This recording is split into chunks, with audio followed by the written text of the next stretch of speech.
Relacionamentos tóxicos muitas vezes exibem sinais óbvios e sutis, tornando-os difíceis de identificar no início. No entanto, reconhecê-los o mais rápido possível é essencial para evitar transformar a vida em um pesadelo. Esses relacionamentos são comparáveis a substâncias tóxicas de ação lenta, com sintomas iniciais se manifestando como ansiedade, medo, insegurança e falta de segurança. Às vezes, esses relacionamentos destrutivos não terminam com a separação, especialmente quando as circunstâncias forçam os indivíduos a manter contato. Em outubro de 2020, uma jovem mãe perdeu tragicamente a vida em um ato brutal cometido no estacionamento perto de seu local de trabalho. Inicialmente, todas as evidências apontavam para seu ex-parceiro, que também era o pai de sua filha. No entanto, ninguém poderia imaginar quem estava realmente por trás desse crime horrível. Alice Avery Burkett nasceu em 18 de agosto de 1990 e 6 em Carrollton, um subúrbio do nordeste do Texas, perto de Dallas, reconhecido como um dos melhores lugares para se viver nos Estados Unidos. Ela era a mais nova de 2 filhas em uma família modesta e cresceu ao lado de sua irmã, Madison. Seus pais adoravam suas filhas e trabalhavam duro para proporcionar a elas a melhor vida possível. Madison era descrita como séria, responsável e academicamente dedicada, com claras aspirações de carreira. Alice, por outro lado, era vista como uma pessoa criativa e de espírito livre, muitas vezes em busca de si mesma e de seu propósito. Alice nunca se destacou academicamente e, após se formar no ensino médio, lutou para ser aceita na faculdade. No último ano da faculdade, ela decidiu abandonar os estudos, assumindo um emprego como garçonete em um bar local e alugando um pequeno apartamento com uma amiga próxima. Foi durante esse período que ela conheceu um homem chamado Andrew Beard. Andrew era quase uma década mais velho que Alice e estava em uma boa situação financeira, tendo construído um negócio bem-sucedido de fabricação de ferramentas elétricas, com várias filiais em diferentes estados. Ele morava em uma luxuosa casa espaçosa, possuía uma frota de carros de luxo e havia recentemente comprado um avião particular, fazendo aulas de pilotagem para se tornar um piloto. No verão de 2017, Andrew parou no bar onde Alice trabalhava e imediatamente notou a jovem garçonete impressionante. Ele foi quem iniciou a conversa e a convidou para o primeiro encontro. Seu relacionamento se desenvolveu rapidamente. No início, Andrew parecia gentil, atencioso, generoso e romântico. Ele buscava Alice no trabalho em seu carro de luxo, a levava para lugares caros e a enchia de presentes. Alice se sentia como uma Cinderela moderna, acreditando ter encontrado seu príncipe encantado. No entanto, esse romance de conto de fadas perfeito durou apenas alguns meses. Logo ficou claro o quão diferentes eles eram e como suas personalidades eram incompatíveis. Andrew começou a criticar Alice constantemente por não ter um diploma universitário ou uma carreira estável. Ele a via como desambiciosa e afirmava que ela não tinha um futuro real. Embora esses comentários tenham começado como piadas, rapidamente se tornaram mais cortantes e cruéis, e Andrew deliberadamente tentava diminuí-la, corroendo sua confiança e instilando um profundo sentimento de inadequação. Ao mesmo tempo, Andrew se tornou cada vez mais ciumento e controlador. Ele exigia controle total sobre sua vida e insistia em sua obediência. Essa dinâmica tóxica não poderia durar, e Alice eventualmente decidiu terminar o relacionamento opressivo. No entanto, justamente quando ela estava se preparando para deixá-lo, Alice descobriu algo que mudou tudo. Ela estava grávida. A amiga próxima e colega de quarto de Alice, Anne, mais tarde relatou o dia em que Alice descobriu sua situação inesperada. Ela se lembrava de ouvir choro vindo do banheiro e, ao entrar, encontrou Alice sentada no chão em lágrimas.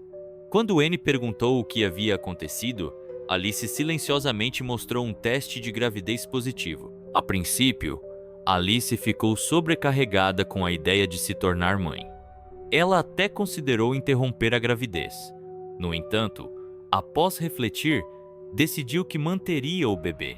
Ela compartilhou a notícia com o pai, Andrew, que, surpreendentemente, reagiu com calma e até com entusiasmo. Os dois brevemente se reconciliaram e parecia que seu relacionamento estava melhorando. Alice decidiu voltar para a faculdade para terminar seu diploma, esperando garantir uma carreira estável e promissora. Ela deu outra chance a Andrew, convencida de que as coisas poderiam dar certo dessa vez. No entanto, a reconciliação durou apenas 4 meses. Viver com Andrew se tornou insuportável novamente. Com 7 meses de gravidez, Alice arrumou suas coisas e se mudou de volta para a casa de seus pais. Nessa época, ela começou a consultar advogados sobre a possibilidade de obter a custódia exclusiva de seu futuro filho. E isso marcou o início de um conflito amargo entre o ex-casal. Andrew via Alice como irresponsável e desambiciosa, muitas vezes afirmando que ela seria uma mãe inadequada que não poderia proporcionar uma boa vida à criança. Determinado a obter a custódia, ele buscou maneiras de minimizar e, idealmente, eliminar o papel de Alice na criação de seu filho. A situação era complicada. Por um lado, as leis estaduais geralmente favoreciam as mães em disputas de custódia, especialmente quando os pais não eram casados. Por outro lado, Andrew tinha recursos financeiros substanciais e conexões influentes, permitindo que ele contratasse os melhores advogados, que poderiam potencialmente influenciar o resultado a seu favor. Em 23 de julho de 2019, Alice deu à luz uma menina, a quem chamou de Willow.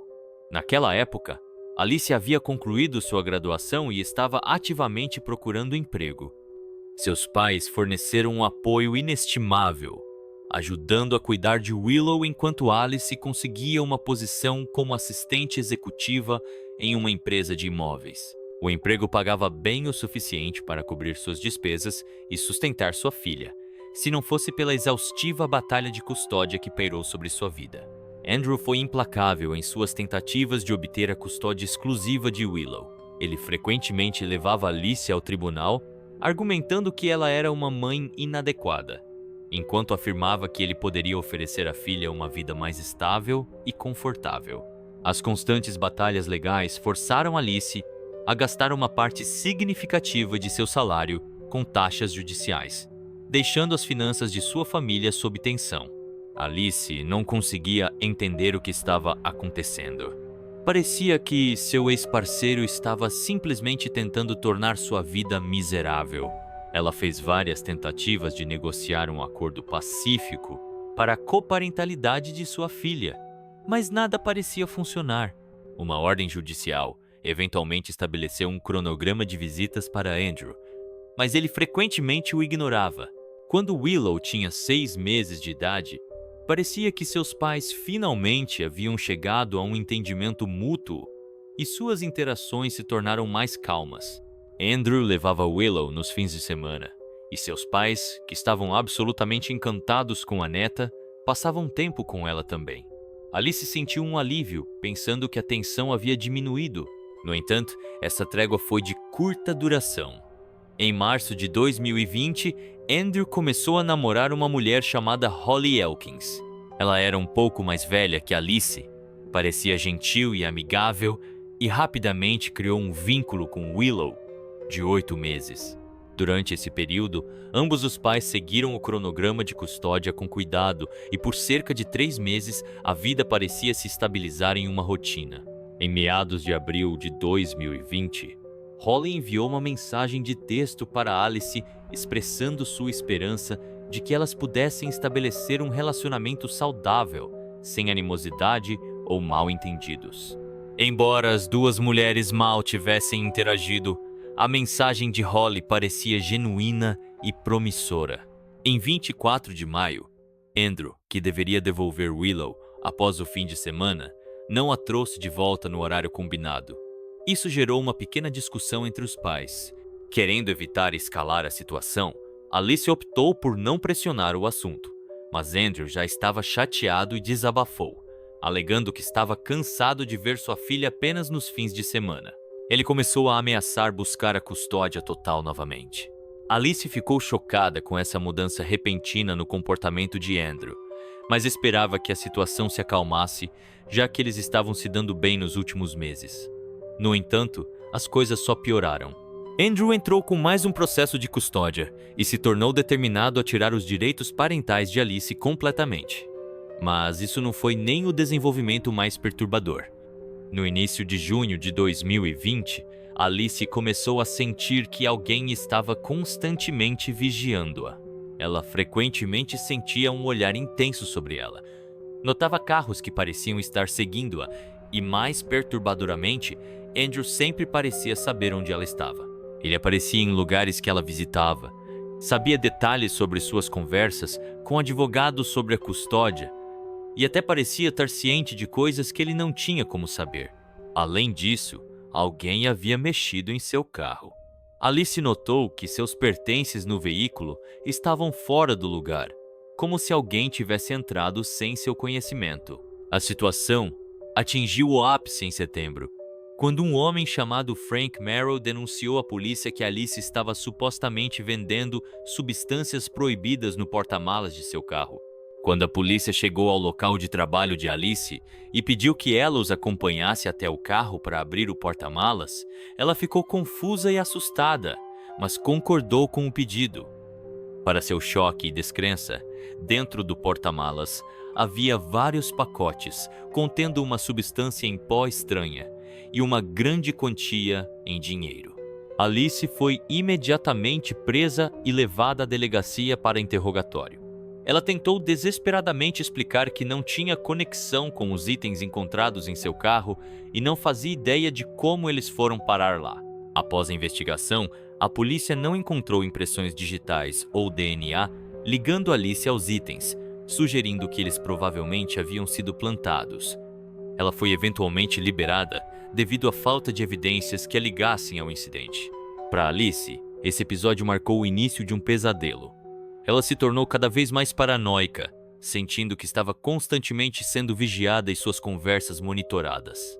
Apesar de seus esforços para verificar seu telefone e dispositivos em busca de spyware, nada foi detectado. Ela viveu em um estado constante de medo pelos próximos 4 meses, sem saber quem estava por trás dessas tentativas de sabotar sua vida. Na manhã de 2 de outubro de 2020, Alice chegou ao estacionamento do prédio onde trabalhava. Ela estacionou em seu local habitual e estava se preparando para sair do carro quando notou um grande SUV preto, um Ford Expedition, estacionado nas proximidades, com vidros escurecidos. Ela nunca tinha visto o veículo antes, mas não pensou muito nisso. De repente, um homem saiu do SUV. Ele foi descrito como um homem negro com barba, vestindo roupas pretas com um capuz cobrindo sua cabeça. Ele se aproximou da frente do carro de Alice, sacou uma arma de fogo e disparou um único tiro através do para-brisa, atingindo-a na cabeça. A bala atingiu Alice no olho esquerdo, mas, milagrosamente, ela não morreu instantaneamente. Ela permaneceu consciente, abriu a porta do motorista e começou a gritar por ajuda, até tentando sair do carro. O atacante, que havia começado a se afastar, notou os movimentos de Alice e parou o SUV. Ele saiu novamente, desta vez empunhando uma grande faca de caça. Ele se aproximou de Alice, que estava sangrando profusamente, e começou a atacá-la brutalmente. Ele a golpeou repetidamente no pescoço, cabeça, peito e abdômen. Pelo menos 10 testemunhas, incluindo funcionários do escritório, observando das janelas próximas, viram a cena horrível se desenrolar.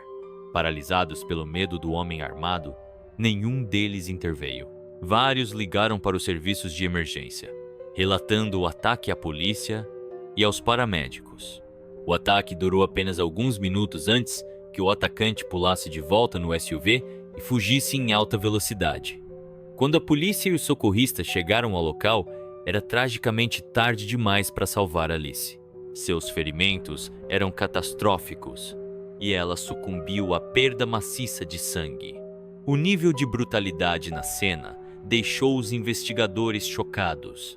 Especialistas forenses experientes admitiram que nunca haviam encontrado algo assim em seus anos de experiência.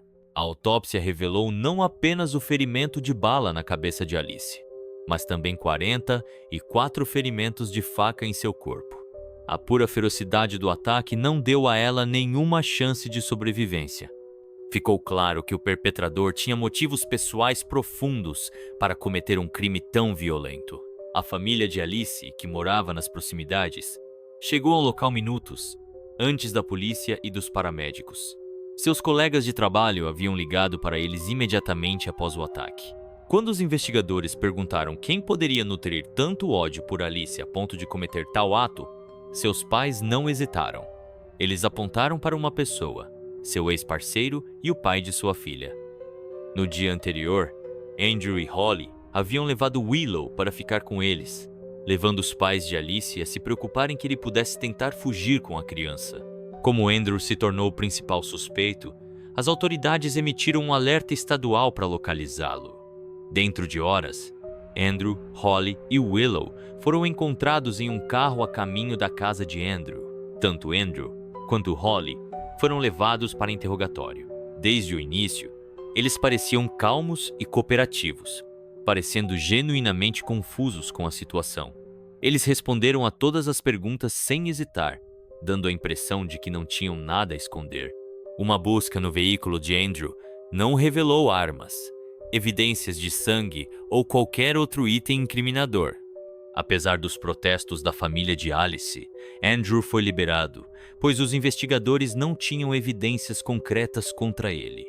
Ele até foi autorizado a levar Willow para casa, já que não havia violado nenhum acordo de custódia estabelecido pelo tribunal. No entanto, Andrew foi temporariamente impedido de retornar à sua casa enquanto um mandado de busca era obtido. No final daquele mesmo dia, o mandado foi emitido e os detetives começaram a vasculhar sua propriedade. Enquanto isso, Andrew, Holly e Willow se hospedaram em um hotel próximo. Quase imediatamente, os investigadores encontraram vários itens incomuns na casa de Andrew. Ele possuía várias armas de fogo registradas, nenhuma das quais correspondia à arma usada no ataque a Alice. No entanto, um silenciador foi descoberto que não se encaixava em nenhuma dessas armas. Na garagem, eles encontraram a bainha vazia para uma grande faca de caça, mas ela não pôde ser definitivamente ligada à arma usada no crime. A evidência mais incriminadora foi encontrada no computador pessoal de Andrew. Os detetives descobriram programas de spyware projetados para interceptar e gravar todas as chamadas e mensagens do telefone de Alice. Outro programa rastreava seus movimentos via GPS. Como Alice suspeitava, um dispositivo de rastreamento havia sido instalado em seu carro, permitindo que Andrew soubesse sua localização em todos os momentos. Uma investigação mais aprofundada revelou uma conexão direta entre Andrew Beard e Frank Merrill, o homem que havia denunciado Alice à polícia por supostamente ter substâncias ilegais em seu carro. Descobriu-se que Andrew havia fornecido a Merrill instruções detalhadas, um dispositivo de entrada sem chave duplicado para o carro de Alice e um pagamento significativo para cuidar de tudo. O plano de Andrew era incriminar Alice, enviá-la para a prisão e obter a custódia total de sua filha. Embora as autoridades ainda não tivessem evidências suficientes para acusar Andrew pelo assassinato de Alice, ele foi preso e acusado de vigilância ilegal após a descoberta do spyware e do dispositivo de rastreamento. No entanto, ele foi liberado no dia seguinte sob fiança e com uma ordem de restrição de viagem. Andrew voltou para Holly e Willow, continuando a viver com eles. Em 4 de outubro, um SUV preto que correspondia à descrição do veículo do assassino foi encontrado abandonado em uma área remota fora da cidade. Foi confirmado que era o mesmo veículo usado durante o ataque. Os investigadores descobriram que ele havia sido alugado no dia anterior ao crime sob uma identidade falsa, usando documentos forjados. Dentro do SUV, especialistas forenses encontraram vestígios de sangue, posteriormente confirmados como pertencentes a Alice. Eles também descobriram uma garrafa de maquiagem de base escura e uma barba preta falsa manchada com a mesma maquiagem. Esses itens foram evidentemente usados para disfarçar o assassino como um homem negro. Mais criticamente, o DNA encontrado na barba falsa correspondia a Andrew Beard. Essa era uma evidência inegável, ligando-o ao crime. Andrew foi prontamente preso novamente e acusado de assassinato em primeiro grau. No mesmo dia, a custódia de Willow foi transferida para seus parentes maternos. Aqueles próximos a Andrew ficaram em estado de choque, recusando-se a aceitar que ele pudesse ser capaz de tal ato. Muitos enfatizaram sua reputação como um pai dedicado, mas notaram peculiaridades em seu comportamento.